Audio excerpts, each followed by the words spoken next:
Once again, we're studying for our final exam, and we are in Unit 3, the Statistics Unit. Now, this is dealing with a frequency table, but the difficulty is that there is a range. It is impossible to do calculations when there is a range on your calculator. You cannot put 50 to under 55. So we need to make it simpler for the calculator to understand and simpler for us to do the data. So when you have a range like this, you're going to take the two numbers, 50 plus 55, add them together and divide by 2. So let's get out our calculator.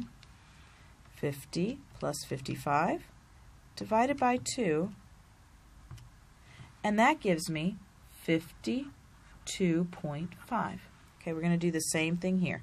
55 plus 60 divided by 2 gives me 57.5. 60 to 65 gives me 62.5. Are you seeing a pattern?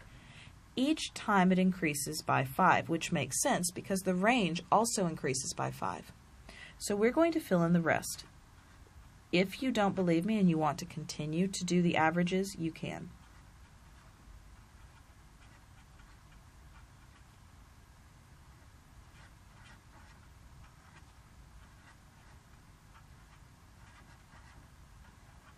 Okay, so we have this, and then we have the frequency. So this right here is our dirhams. This is our data. So when we put it in the calculator, we need to put stat data, delete anything that may already be in there.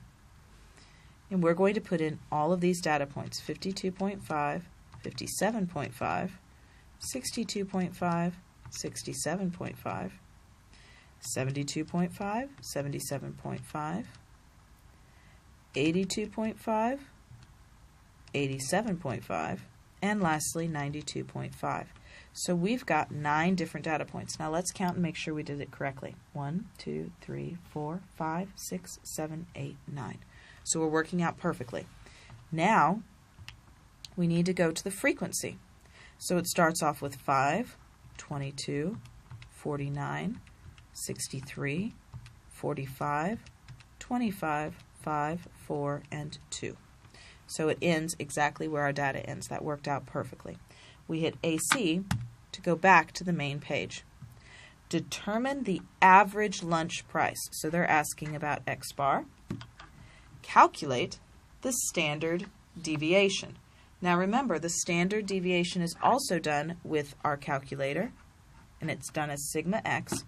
And lastly, the variance, which is sigma squared. We want all answers to 2 decimal points in this case. Okay, so let's go ahead. We've got it in. We're going to go ahead and do this.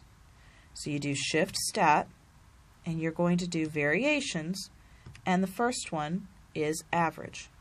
So we get the average is 68.14 because the 6 makes the 3 round up. Okay, the next is the standard deviation. So we do shift stat, number 4, and we're going to do sigma x. And we get that that is 7.40. We keep the 0 because the 4 does not cause it to round up.